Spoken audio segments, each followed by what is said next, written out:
एक व्यक्ति संत एकनाथ के पास पहुंचा और बोला, महाराज मुझे बताइए कि इस संसार में कैसे जीना चाहिए। संत ने उसके माथे को देखा और कहा, तुम्हारे पास केवल 7 दिन का जीवन बचा है। उस व्यक्ति के पैरों तले जमीन खिसक गई। वह चुपचाप घर लौट गया।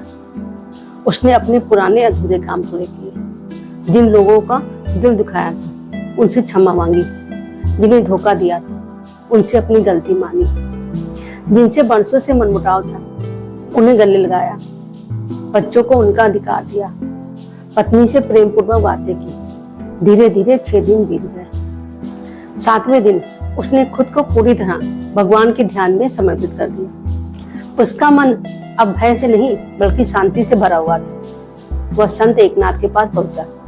संत ने मुस्कुराकर पूछा, इन 7 दिनों में कितने झगड़े किए? वह बोला, एक भी नहीं। किस किसके साथ बेईमानी की? किसी के साथ नहीं, बल्कि पहले जिनसे की थी उनसे भी क्षमा मांग आया।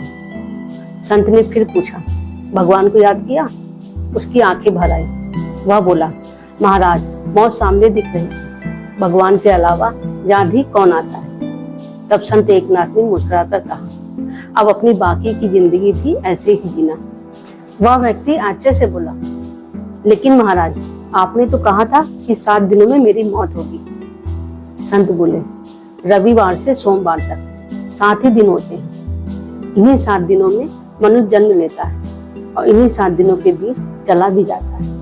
मैंने केवल तुम्हें समझाने के लिए 7 दिन कहा था।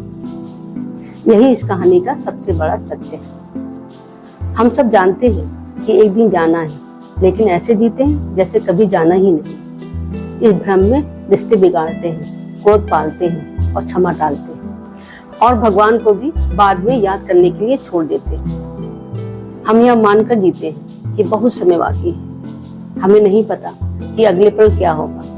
क्षमा करने के लिए, प्रेम व्यक्त करने के लिए, ईश्वर को याद करने के लिए आज का दिन सबसे अच्छा है। अगर हम हर सुबह जीवन का पहला दिन समझकर जिए और हर रात को जीवन का अंतिम दिन मानकर सोएं, तो मौत का डर मिट जाएगा और नया जीवन शुरू होगा।